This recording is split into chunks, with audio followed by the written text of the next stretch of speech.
This podcast is sponsored by nobody. Hey dudes, this is Brooke Thies. I played Debbie, the bug girl, in Nightmare on Elm Street 4, The Dream Master, and you're listening to Tommy Throwback Kovac on Splat from the past. Nothing ever offends Tommy. Wink wink, nudge nudge. Hey dudes, welcome to Splat from the Past, the only 80s themed horror sci-fi show where things can get totally radical. Now today, I am so friggin' excited because I will be talking to the jump rope girls in the first Nightmare on Elm Street movie, Adri-Anne and Coye Cecere. I had heard them on another show that shall remain anonymous at this time. You know, maybe I'll bring it up when I talk to them during the show, who knows. And I was like, wow, they sound really cool. Great personalities. Their father, Tony Cecere, was Freddy on Fire in A Nightmare on Elm Street and a stuntman on many other great movies that are like religion to me. And it would be great to have them. So after months and months of going back and forth on Instagram, we finally are going to make it happen. Well, actually, it was months of waiting for a response and then just a few weeks between scheduling the interview. So I mean, overall, a few months, but still, it's been a while coming. And it's going to be a great conversation today because they're starting to make their ways into the convention scene and celebrate the cult success of the movie. It's going to turn 40 next year. So we shall see. And again, I am so excited for this interview. So yeah, here is my interview with Adri-Anne and Coye Cecere, the Jump Rope Elm Street girls. Hey girls, welcome to the show. How are you today? We're doing fine, thank you. How are you? I am just spectacular. I can't tell you how much this means to me. Thank you so much for taking the time today. Oh, you're very welcome. Thank you for reaching out to us. We really appreciate it. Absolutely. So my first question is long-winded. Going back in time, your dad, Tony Cecere, in his earlier years was a stuntman in Hollywood. He worked on many movies that are like religion to me. Bobby Joe and the Outlaw, Star Trek II, The Thing, Space Hunter, Chopping Mall, Elvira, Mistress of the Dark, on and on. And like, I can imagine growing up with a stuntman father, it was probably scary not knowing whether or not your dad was going to come home intact or alive. It could be, I think, a little bit nerve-wracking for us, but yeah. I think we also always felt that this was his job and we knew he was doing it safely and that he was going to do his best to get home every night. I mean, wouldn't you say so? Or yeah, he always did preach, just always making sure that he had the correct safety team, making sure that, attention to detail was pretty important to him on the set. So safety was definitely his number one factor. Oh, wow. He probably sees, what happened, in the Alec Baldwin thing today and is just disgusted by it. I think it sometimes, rattles him, and he just thinks about, what they could have done better or if they had taken better safety precautions. I think that always crosses his mind because he knows what it takes to do a show and to do it safely and to also do it well. So I'm sure that's always something that's in his mind to this very day when he sees anything. Yeah, absolutely. Yeah, I know an actress named Sonia Curtis, whose father, Richard Curtis, was a stuntman. I'm sure your dad knew him. He died while doing a stunt for, I want to say, Paul Newman, somebody iconic like that. And she was only 14 when it happened, and it had an effect on her. Yeah, being the child of a stuntman, I mean, it can be pretty tricky, I'm sure. But here's everyone now, still alive. It's great. Right. Now, forgive me, but are you two twins? No, we are not. We're actually sisters, and we're about 4 years apart. 4 years apart. Wow, you two look the same age, like you're both like either maternal or paternal twins, so that's why I had to ask. No problem. We've actually been asked that a few times. Yeah. because it's funny. I interviewed the Moore twins from Friday the 13th, the final chapter, and so I was like thinking to myself, oh, I could be interviewing another set of twins from a 1984 slasher movie. That would have been a funny one. Yeah. So your dad gets this gig as Freddy on Fire in A Nightmare on Elm Street, one of a few movies he did, in fact, with Wes Craven. By the way, did either of you two get to be on set when he was Freddy on Fire? We were not on set when he was Freddy on Fire.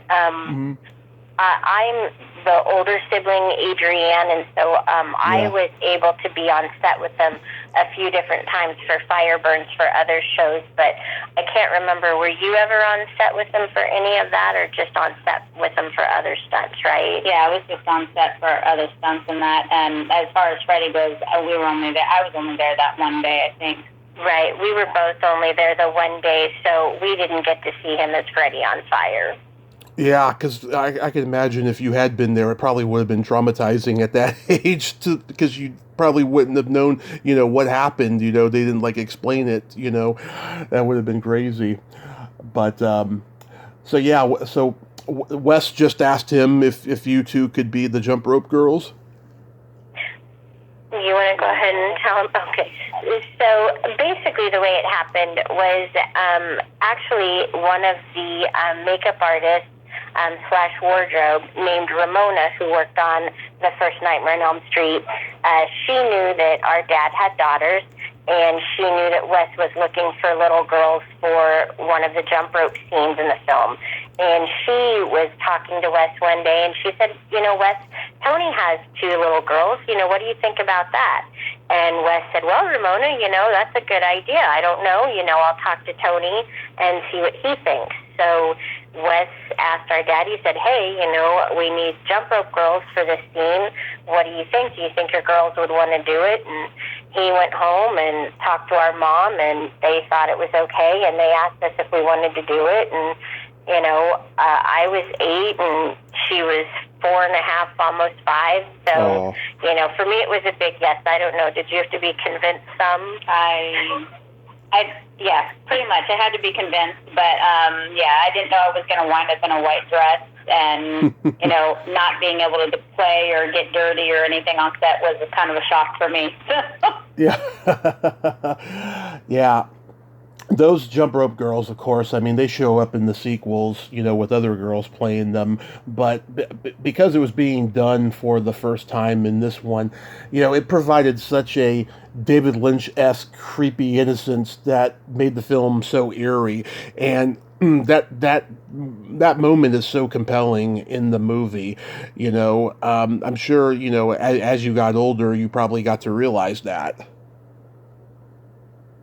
Yeah, I would definitely say it's, I think growing up, even our friends in high school and stuff, it didn't really hit probably until our later years in life where we were like, wow, that scene is kind of iconic. You can't unhear that. When you hear it the first time, it's kind of stuck with you for life. So I think for us, it's definitely become a kind of a neat memory. And I think, too, one of our friends said it best. They sent us a meme one day, and it said something about, you can't hear a photo or something like that. And it had the image of the jump rope girls and that, and the quote under it was, yes, you can. And we just kind of started chuckling because we thought, you're right. You look at that photo, frozen in time, of the jump rope girls, and you can hear that song in your head. You can hear that image. And so I think that's kind of when it sort of drove home to us, wow, that really was kind of a very creepy, surreal moment in time. Yeah, even that jump rope song you're singing is eerie. I'm always intrigued by how someone can make something so innocent seem so creepy. Wes was very good at that. He was very good at taking what was so normal and just really scaring you to death with it. He just really was great at that. Right. I mean, everyone tells me he was this, polite, even-tempered guy, who'd come from a Catholic family, but yet he put all these disturbing images on screen, and a lot of those horror guys are like that. Like I heard David Cronenberg is like that as well. He comes off like an insurance salesman, but yet he puts all these horrific images like Jeff Goldblum in The Fly and stuff on screen. Yeah, I mean, I take it your dad was very close with Wes. He was, and we, got to be close with Wes too as kids. I think my sister Coy, she's got more of the fun stories of being with Wes because she was with Wes and my dad a lot when I was still in school. So you can tell him a little bit about that. Wes was definitely more like Uncle Wes to at least myself and even my sister. But Yeah. he, when we would go out on set and my dad had me because he was watching me for the day or whatnot, and we'd go out and they'd play racquetball and I'd sit there and watch them play racquetball, and then literally just after that it was always breakfast or something. At one point, Wes taught me how to stand a salt shaker on the side like a magic trick. Yeah. He used to buy lotto tickets, and I always somehow managed to get the winning tickets from him. He definitely was the guy that would help me cut my pancakes if my dad was stepped away for a second. Yeah. And even at the family parties and that, Wes was just very much, he was Wes to us. He was just Uncle Wes, not the film guy. Even when we saw him working, I'd say, for me, he always had the persona of just being that uncle to me, but I know you saw him actually cut and do scenes and that. Right. You could definitely tell a difference between when he was working and when he was just relaxing. Not to say that he wasn't professional and amazing in the work environment too, because he was, but you could just tell he was serious and thought about what he wanted and how he wanted things, to play out on camera and on film, and he was always just amazing to watch. So it was amazing. I think the only time you ever really saw him get flustered is when he and Dad were playing racquetball and he made a shot that he didn't like. That was when you saw him get a little bit flustered and aggravated. But other than that, he was just always a really down-to-earth, level-headed, just cool as a cucumber guy. Yeah, I heard he played tennis. Yeah. Did you spend much time with his then wife, Mimi Craven? We saw her off and on when we were kids, when we would go over to the house when they were together. Mm-hmm. But we were both still pretty young, so we only saw them on special occasions or during the summers when our dad was watching us. And lots of times it was just the two of them in town, as we would call it, which to us was Hollywood. Living out in Los Angeles, we would just call it going in town. And that was pretty much when we would see Wes. It was usually when they were just playing racquetball or working. So we didn't see her that much, but we did see her as kids.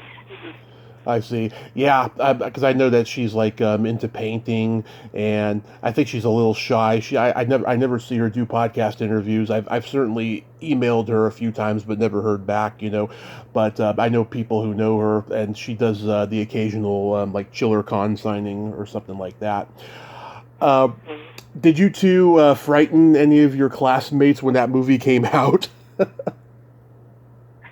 Well, I mean, ironically, when we were little and it came out, we were walking around singing the song. So I think our friends thought we were just weird for walking around singing this song about Freddie coming for you. So they probably just thought we were a bit odd, and they were like, "Why are you singing this?" But honestly, as kids, we didn't really see it until we were a little bit older in high school and that with our friends. And so we would have big parties and everybody would come over and then we'd all watch the movie in a group and, everybody would freak out and scream and, carry on. So it was around those times, I think, that it was, more likely that way for us. Yeah, I've heard many stories of people's lives ruined because of one little menacing role they played in a movie. People run for the hills when they come walking. Yeah, wow. I mean, you two weren't like the Shining twins, but bordered on it because they do symbolize some creepiness for that movie, just as much as you two do for this movie. Right. I think kind of for us it's been kind of funny because when we did do the one signing at Horror Hound, and when we've been at a couple of events with our dad, and people have figured out who we are, or they've been told, that's the first thing they say is, "You really creeped me out. You guys are creepy." We just kind of laugh, because it's not something we ever thought when we did it. That's how we would be known, but that's kind of how they refer to us. They're like, "You're the creepy girls. You've given me nightmares since I was a child." Yeah. I've talked to Ronnie Blakely and Nick Corey and Leslie Hoffman. They all got their stories, and they're so prideful of this film. They had no idea that this movie would spin off into sequels like it did. Like were you both caught by surprise at how successful this movie was, and it spun off into this franchise?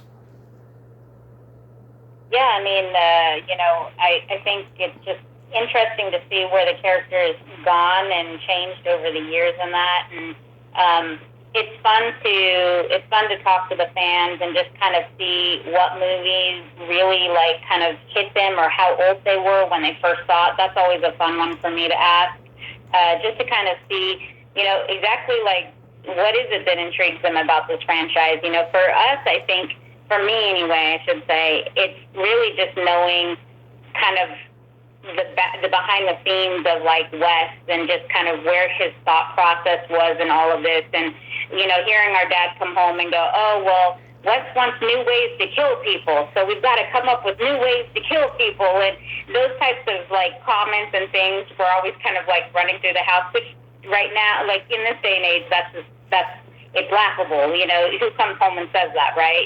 Right.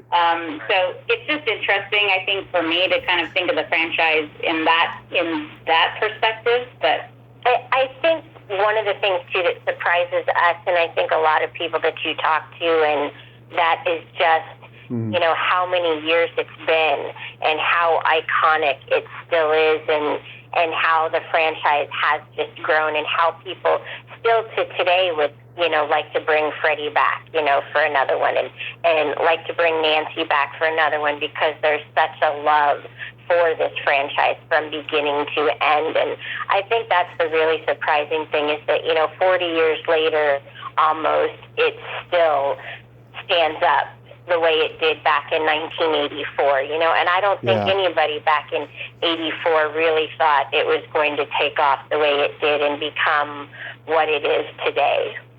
Yeah, and Dream Warriors was the first one I ever saw, and it's still my favorite to this day. I was 4 years old. It came out on VHS. My brother rented it. I was totally fucked up with when Philip became a puppet in that movie. I couldn't believe it. I didn't want to see that movie for a long time after that, but now it's been my favorite in the last 20 years or so. But Right. I saw the original when I was 11, and I could not get over how dark it was compared to the sequels, because Freddy wasn't as comedic in the first one as he became in the sequels. And I was kind of disappointed by that, but over time, I just love how groundbreaking the movie was, and the fact that it was Johnny Depp's first movie, and he gets killed by Freddy. I just think that's awesome. Yeah, we were actually there the day that we filmed. They were filming the convertible scene where the convertible closes down over the convertible with the kids, and so we did get to see a little bit of that scene being filmed in that. And we just remember seeing them from afar. I mean, we had no idea because we were just little girls, I mean, who knew that, Johnny Depp would be what he is today, and that was his first film. But, it was just, very surreal for us to see all of those actors from then to now, and where they've gone and what they've done. Oh yeah, he wasn't even doing 21 Jump Street yet. He was hanging out in Peggy Fury's acting class with Nicolas Cage and Sean Penn, and living with them at that time. Right. It's pretty crazy once you think about it, Yeah. Were either of you on set for Swamp Thing or The Hills Have Eyes Part 2? No, Swamp Thing, they filmed all out of state. So we weren't anywhere near that set. And Hills of Eyes Part 2, I don't think we were there because I don't think it was being filmed. I think we were in school. Yeah. So I think for the two of us, more of what we saw being filmed in that were things later on down the road, like Scream, Scream 2. I think you were on, People Under the Stairs, right? You saw them film that one. Oh. I saw New Nightmare as well. New Nightmare. We both were on set for New Nightmare. I was on set a lot for Shocker. And I want to say, trying to think, there were a few others that they did in Los Angeles that if we were out of school or if it was summer or whatever, we did a lot of, like when he would do a lot of live Universal stuff, we would go with Dad and we would see stuff like that. That was actually one of the places where I helped set him on fire. So, I mean, we saw more of the stuff when we were older. When we were younger like that and he was doing Swamp Thing and he was doing Hills of Ice too, and those, we were mostly in school, so we didn't really get to see a lot of that. And I think our parents probably kind of shielded us a little bit from, you know, because horror films were not really a thing that you showed, you know, your little girls at that age. Yeah. So I think they kind of shielded us from it a little bit until we were old enough to kind of know and realize, okay, this isn't reality, and that. So. Yeah. So you got to see a bulk of Wes's movies later being filmed. Either of you were around for Deadly Blessing or The Serpent and the Rainbow? I was not. Serpent and the Rainbow is one of Dad's favorites, but I don't remember.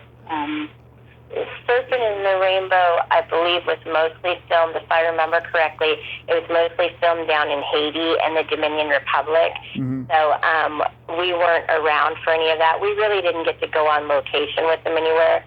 We know our mom did. She got to go down to the Dominican Republic when they were on that side, and she got to see some of the filming down there with Bill Pullman and, you know, working with, when Dad was working with Wes and that down there. So she saw a lot of that. We heard a lot of crazy stories from that one because that was apparently a really interesting one for them to film. So we heard a lot of those crazy fun stories, but we weren't really on set for those. Nice. Yeah, I like Shocker and People Under the Stairs and all of those. Those are very underrated movies.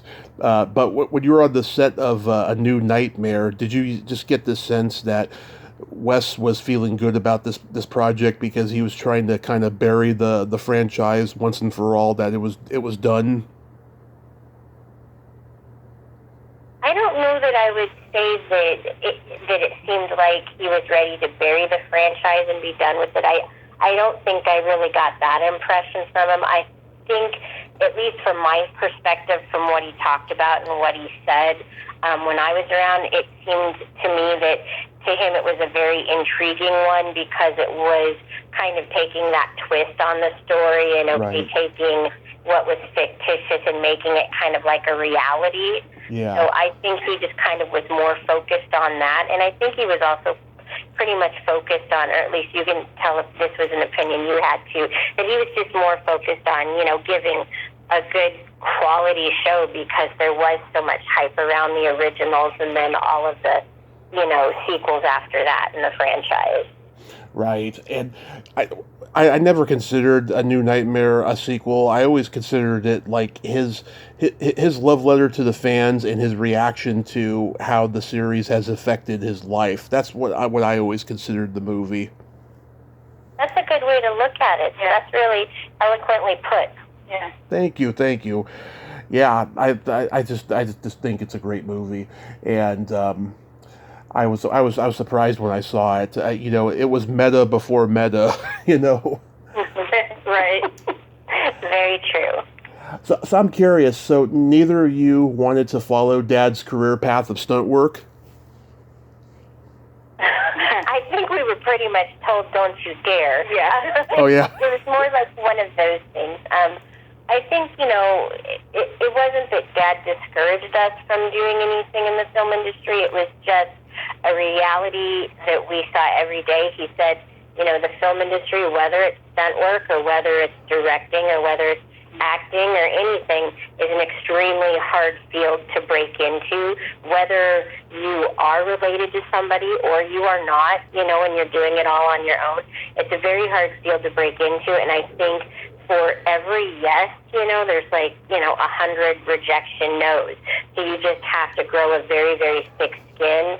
And I don't think you've, really wanted to worry about our safety in the sense of, were we trying to do some crazy stunt or anything like that. So it was just never really thought of. I mean, I don't know about you. I think at one point I kind of toyed with the idea of I would like to do, script writing for films and that. And I wrote a 7-page little idea, and Wes was kind enough to read it when I was a little kid, and he's like, it's an interesting idea, you should keep going with it. So, I mean, he was always very encouraging, and I think that, I've always had a love for special effects and film makeup, so I think had I had it to do over again, I would have liked to go in that direction, but again, it's a very difficult industry, and I don't know, would you say the same?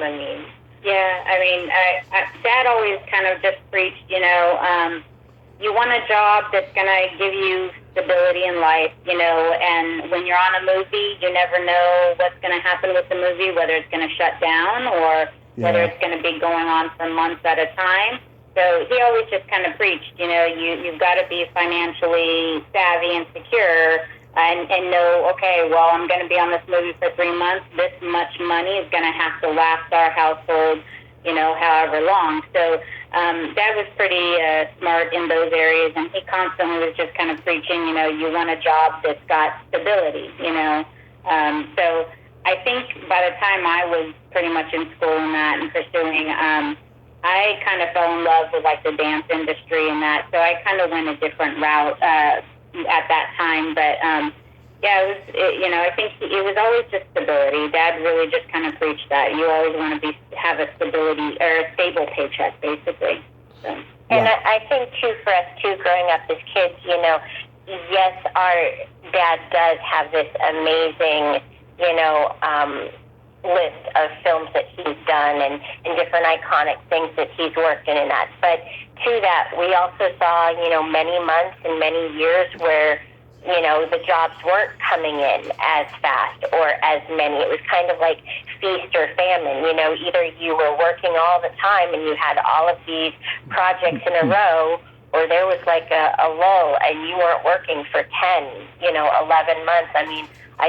I remember growing up as a kid, there was a time where he worked 30 days in the entire year, and it wasn't because he wasn't hustling or out there trying to find the shows or get the work. It was just, that was just kind of a low in the industry and that. So I think that was something that we always grew up seeing and knowing that, you really had to be, very savvy about doing it. And I think our dad's always been one, too, that he's been to be able to do something, to be able to do what I did, I couldn't have done it without the support of your mom and her help, because if she wasn't working and she wasn't home taking care of you guys, I wouldn't be able to be out there doing this. So I think those were the things that we saw, and, he tried to instill in us more. Yeah, for sure. Oh, that is nice. Yeah. And also, too, your dad got to be a stuntman at a magical time in Hollywood when you had all these great stunt people like the Upper family and Gary Kent, who I've interviewed. He was the bassist for Brad Pitt's character in Once Upon a Time in Hollywood. And all these, Dar Robinson, Gary McLarty, all these great stuntmen, So I can imagine, there'd be times when certain films needed all those guys, and then certain films where, they just needed a certain amount of people. And your dad, wasn't selected as one of them, So I can imagine how it would be tough at times. Yeah, but the other great thing too is a lot of the stunt industry is so much of a family, like you talk about, like the Upper family and all of those people. And that, our dad and all the different stunt guys, and I think the stunt women he knew, and that. I think for us as kids, right, that was kind of the fun thing, is when they were all working together, or they weren't, or they were, meeting up, for coffee in town in Hollywood, and that, seeing all of them and just hearing all of them talk and just be together as friends and family was I think, really cool for us because we got to know a lot of the stunt guys and a lot of the stunt women that he worked with, and they were just really great people. And, I mean, there are a lot of them we're still in, the family is still in contact with today, so... Oh, yeah. I've gotten to interview a lot of the stunt women, too, like Leslie Hoffman and Jean Coulter and Spice Williams and a few others. And, they're so nice. Some of them are pretty upset, though, by the way that they were treated by the industry. But, yeah, I mean, it's amazing what any stunt performer can do. I mean, I would be crying all day if I was doing a stunt and I broke my finger. But these people, they dust themselves off and then they do it again right after that. I don't know how they do it.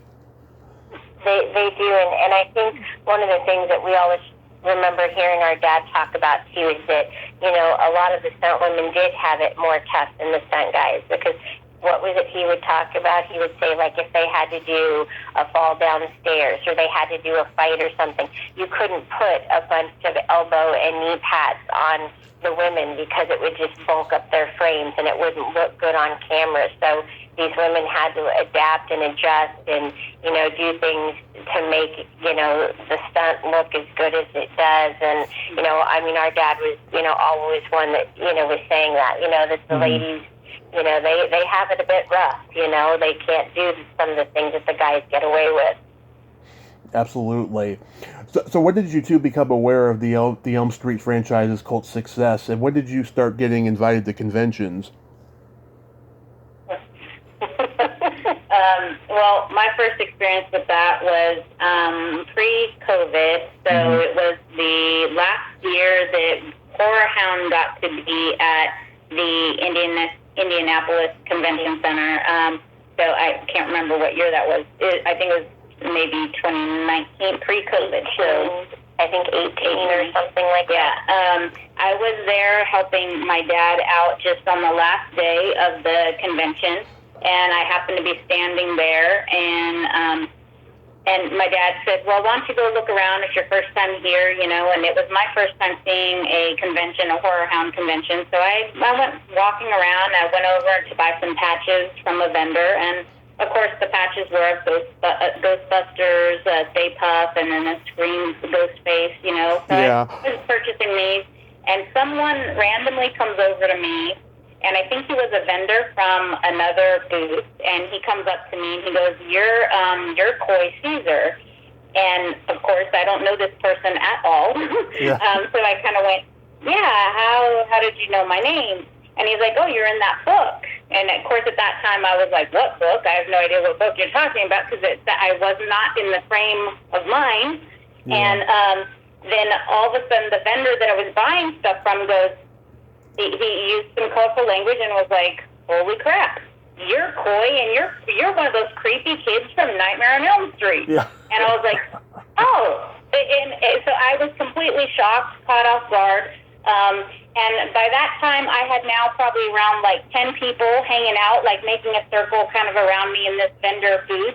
Mm-hmm. And they were all the vendors, and they were all just chatting and talking to me and whatnot. And they're like, what are you doing here? And I just happened to say, oh, well, my father is here. And then they all put it together. And they were like, no way. And so from that moment, literally the rest of the convention was, I went over to the booth with my dad, and next thing I know, people are just coming up, and they're going, can you sign this? Can you sign this? Can you do this? Can you do this? And I'm looking at my dad like, I don't know. Am I allowed? What am I, are we allowed to do this? I don't know what's happening. So from that moment on, it just kind of evolved. I guess from there, I came home, and I said, Adri-Anne, you have no idea what happened. And from there, I think it's just been when we've been going with Dad and Sean Clark works with our dad pretty closely on the convention stuff. Uh-huh. And actually, it's representative. Yeah, and so Sean when would you say Sean started in on that second? Well, I think when Sean started doing like not doing the conventions. But I think when Sean started approaching our dad and saying, hey, you know, do you think you might be interested in doing a couple of these conventions and that? And he said yes. And then our dad started doing a couple of them. And then somehow it came up in discussion one day when they were, again, talking about the Nightmare book. You know, he was saying, oh, well, you know, 2 of my daughters were jump rope girls for the Nightmare on Elm Street. And Sean was like, really? And he said, do you think if there was an interest that they might come and sign at one of these? And he's like, I'm sure they probably would. And then I think once, you know, my sister was helping my dad in Indianapolis, and they kind of saw that there were people that were actually interested in it after that.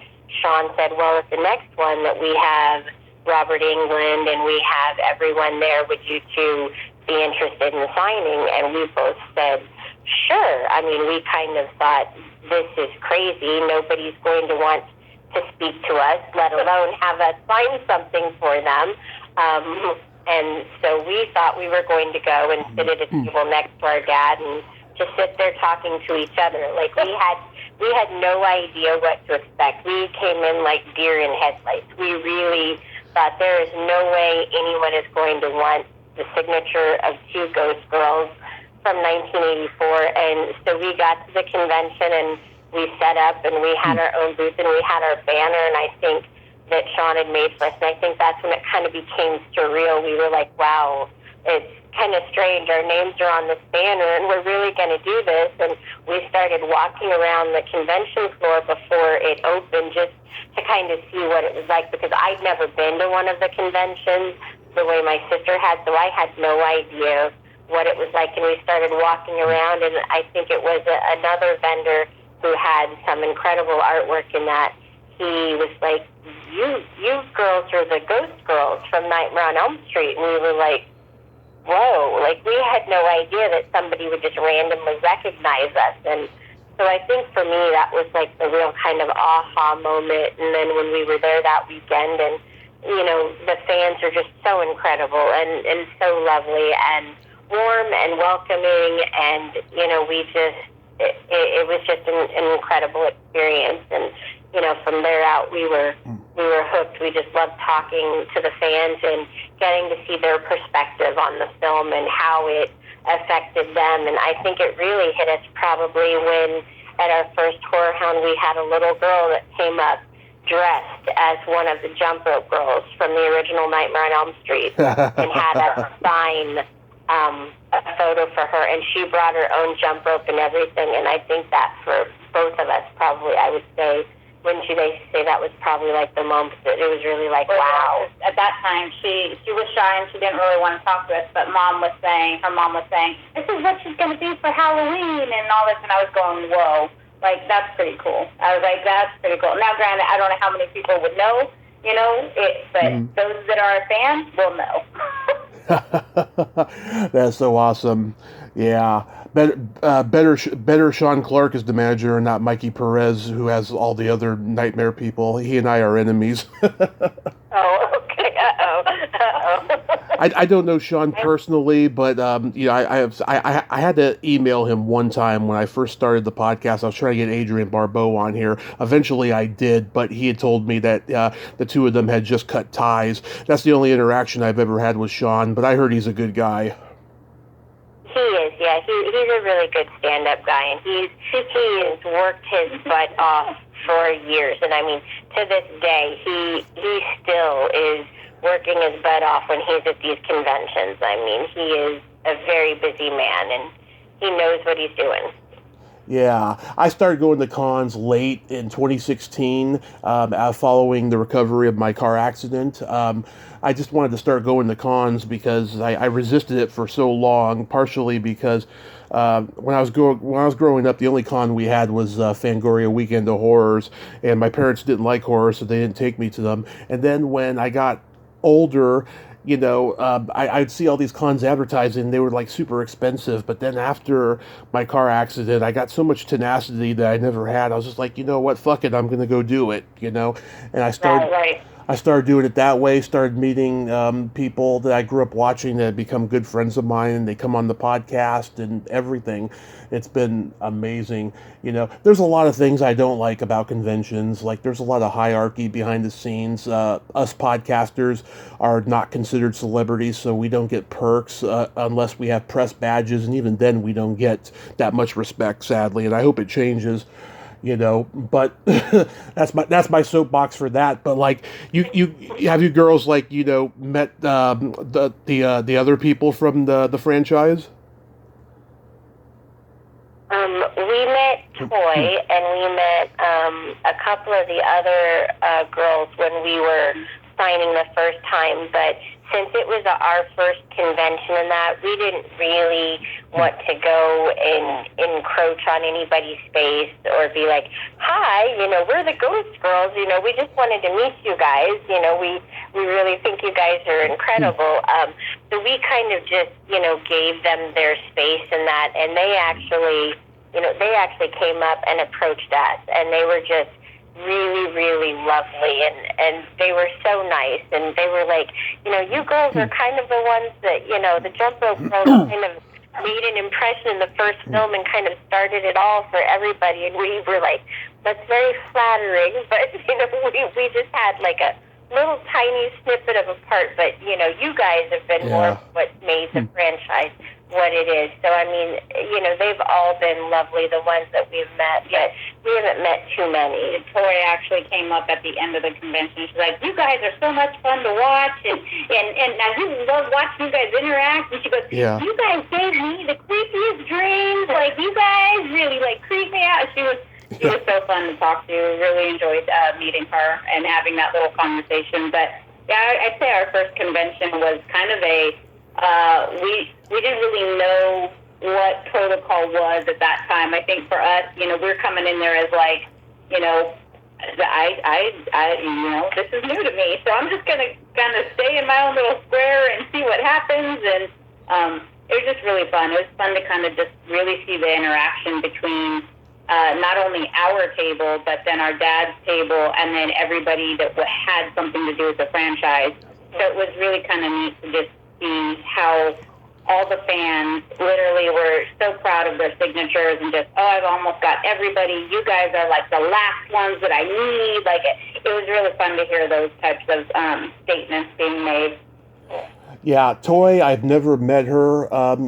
She's very hard to get in touch with. I've tried getting her on the podcast. Hopefully it'll happen in the future. But I love Tuesday night, and Brooke Thies and Ken Sagos and Ira Hayden, and Jennifer Rubin is a good friend of mine, and Heather I've met a couple times. Good people surrounded in the franchise. Right. Mm-hmm.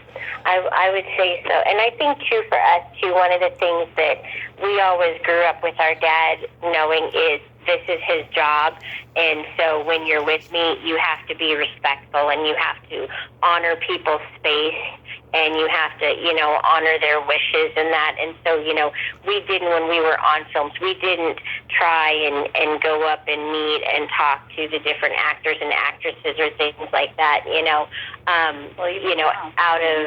out of turn and that, because, we were always taught you need to be respectful of everybody's space, and this is my job, and it is a professional job, and we need to treat it as such. So even now when we go to these conventions, comes over, right, when Kane and Dad always interact with each other at the conventions, we don't ever try to step in. We let them have their, their moment, kind of like going, hey, bud, like, how's it been? What's going on? So, yeah, I think it's always been one of those things where, everybody is coming in to do a job, and, it's not like the stardom, I guess, or the fan. You're just letting Dad chat with Kane, and I know our friends that were there the last time really got the biggest kick out of that. They're like, he just came over and just started chatting. I'm like, well, you guys, they are people. Like, they do, like, they have normal lives that they like to check in with each other, and so it's kind of fun when you see interactions like that.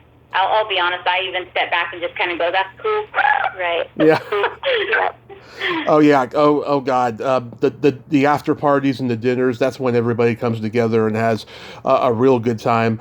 But yeah, Kane. Oh my God. The first time I met him, he was interrupting my time with Ari Lehman. He like Ari was like signing my DVD cover, and like Kane pinched his arm, and he like smeared his name all over my cover. And I was like, if I don't get to meet Kane this weekend, because you know his line was all the way out the door. If I don't get to meet him, I'll count that as my signature. And then this was Friday night. Sunday, I was the first. I think I was the first or second person in line for Kane, and I didn't bring that up to him or anything. But I got his autograph, and then I met him again a year later at another con, and he's so funny, and he's a great guy. Yeah, it is. It's fun to see all of them interact, and as they all call it, shoot the shit. It's just hilarious to watch because the stories that come out and the things that they all talk about. I know for my sister and I, one of the last ones when they were promoting Scream at the last, not the last Horror Hound Cincinnati, but the Horror Hound Cincinnati before that, our dad was there, and one of the other stuntmen, Lee Waddell, who had played Ghostface, was there, and Lee and Dad are, really good friends too outside of the film industry and that too, and it was just really fun because it was like old friends and family, hanging out together. I mean, yes, they were there, to meet the, all of the wonderful fans and talk to them, which they did, but it was just fun to see them interact with each other and interact with the fans, and just, it was just a great time. It's always fun to see when you see all of those guys meet up and, talk after a while. Have you two met Robert yet? No, I mean, we met him when on, Wes Craven's New Nightmares, they call it. I mean, we both met him there, but he was definitely one that we were told to respect his space and his personal time. So, I mean, it was a very brief just hello, and that was it. And, then he went on about his business. So, other than that, we've never had any interactions with him. Yeah, I met him 5 years ago. My podcast logo picture is the two of us. And I spent 2 hours and 30 minutes in line with my mom. And he was like giving everybody like 10 or 15 minutes of his time. And then when it was our turn, it was fun. I mean, he was telling me stories about working with Andrew Dice Clay and the Adventures of Ford Fairlane and all this stuff. And he was great. And I was going to interview him when he had some downtime, but I was so exhausted by the end of that day because I was also in a long line for Bruce Campbell that same day. And so I didn't get to interview him, but it was fun meeting him, and I cherish that. I contributed to this documentary called Fred Heads. Have you seen this yet? We've not gotten to see the full Fred Heads. We've seen some clips of it. But we've actually, talked to Anthony, and I believe she pronounces her name Deandra, right? Deandra Laser, yeah, she's been on here twice. I love her. Yeah, she's amazing. She is so full of energy and just so full of life, and Spunky and Anthony and all of those guys associated with it. We met them and talked to them quite a bit extensively, and they also interviewed our dad at one of the Horror Hounds, and, we wished them well when Fred Heads debuted at Horror Hound and that, but we haven't gotten to see the full Horror Hound or the full Fred Heads, and we didn't get to go see it at Horror Hound with everybody, unfortunately. But we're looking forward to seeing it. So they're kind enough they're going to send us a copy so that we can watch it at home. But I think now we can actually view it on one of the streaming channels. So now I think so, which is really exciting for them.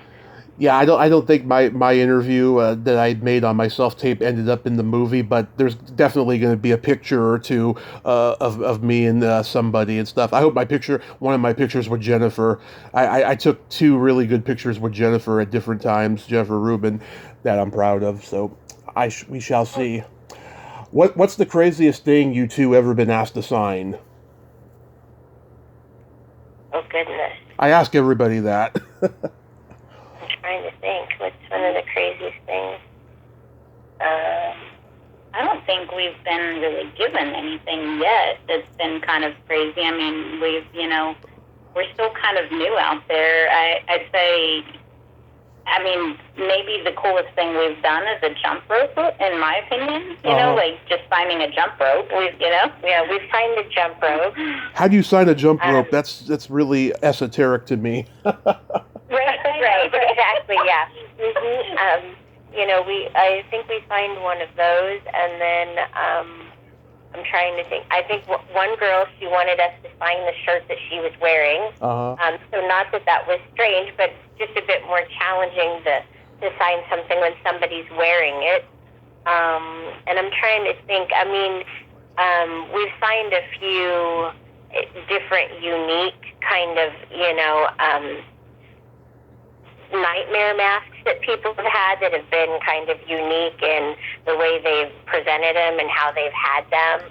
One was on a mannequin head.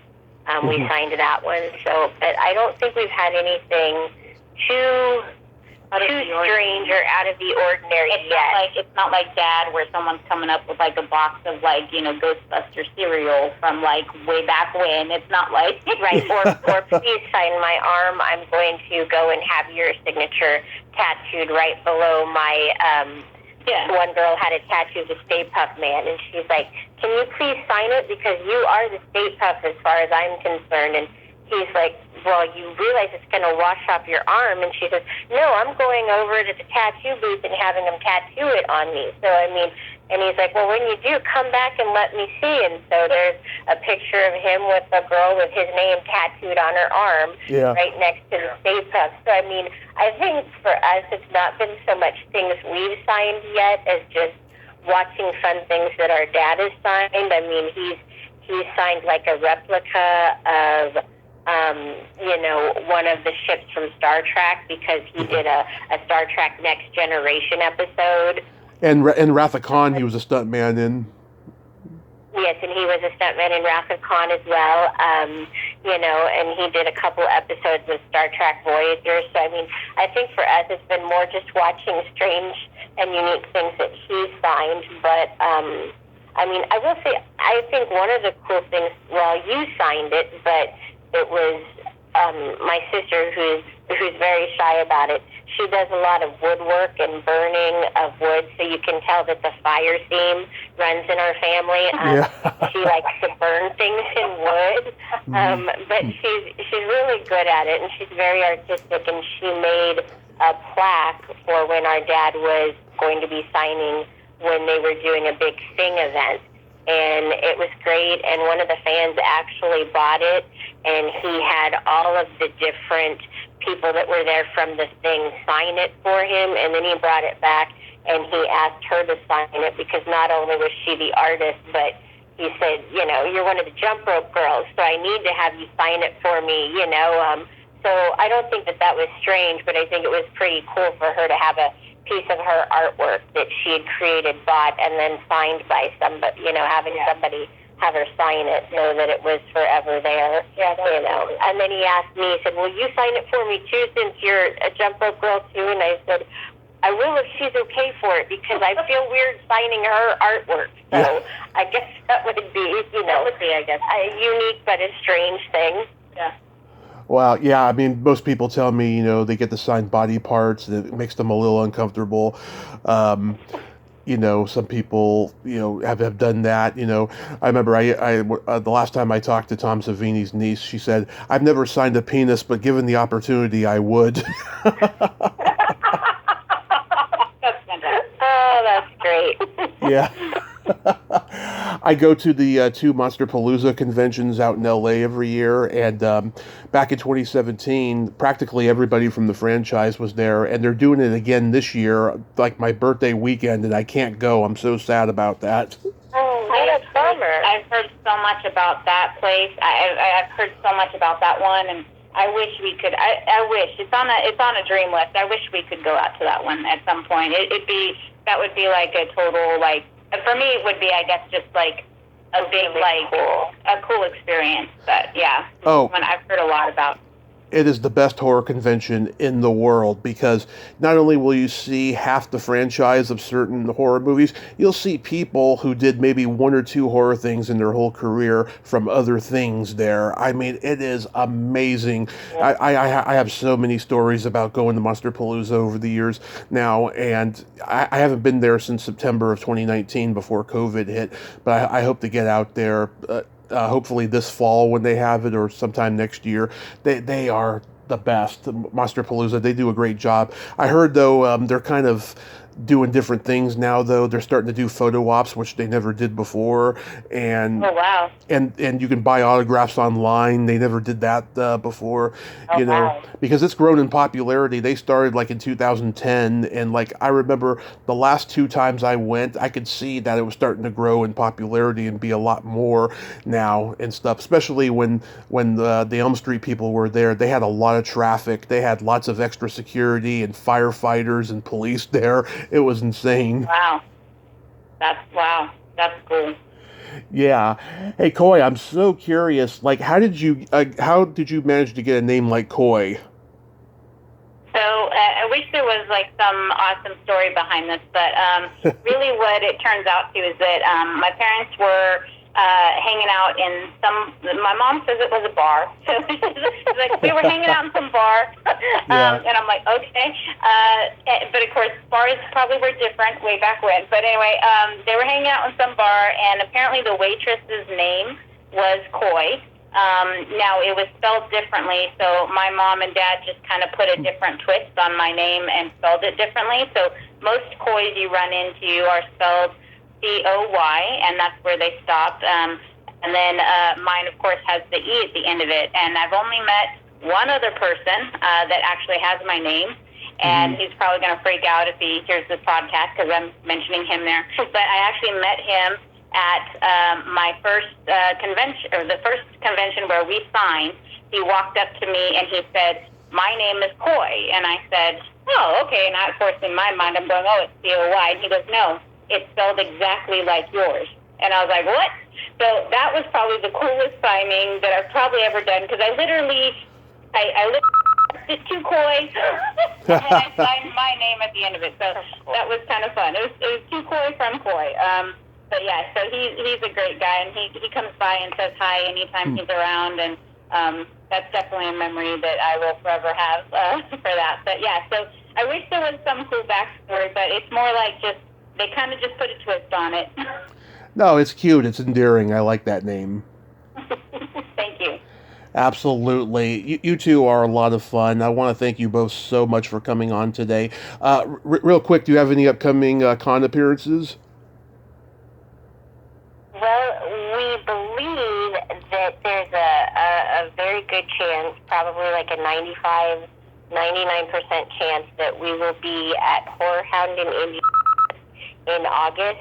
They're bringing back, they haven't started announcing everybody yet for Horror Hound, but I do know that they did announce Robert and the Nightmare on Elm Street group on the back of the cover at the convention that they just recently had. So we have been asked if we would be willing to come and sign at that one. Wonderful. So we are hoping to be at that one, fingers crossed.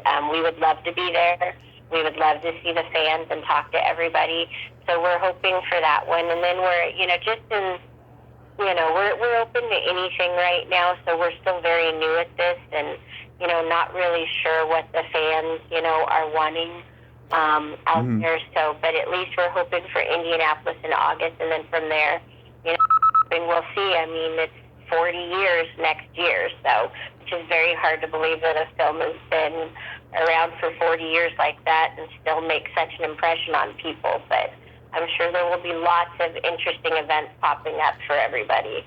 I hope so. Oh, wonderful. I hope I get to meet you two in person in the future. And until then, have a great summer coming up, and both of you be safe out there. Thank you so much. Thank you. Thank you so much for having us on. We really appreciate it, and for reaching out to us. It really means a lot. Yeah, thank you very much. My pleasure. You two are awesome. Have a great day and be safe. All right, you too. Bye-bye, Tommy. Thank you. Bye-bye, girls. Well, there you have it. Adri-Anne and Coye Cecere, aren't they sweethearts? Great ladies. Oh my God. I'm so glad that we got to talk today, and they're keeping the cult success of Nightmare on Elm Street alive. The original Jump Rope Girls. How friggin' awesome is that? Well, until next time, this is Tommy Throwback Kovac saying there's no shame in living in the past, because the present sucks. Later, dudes.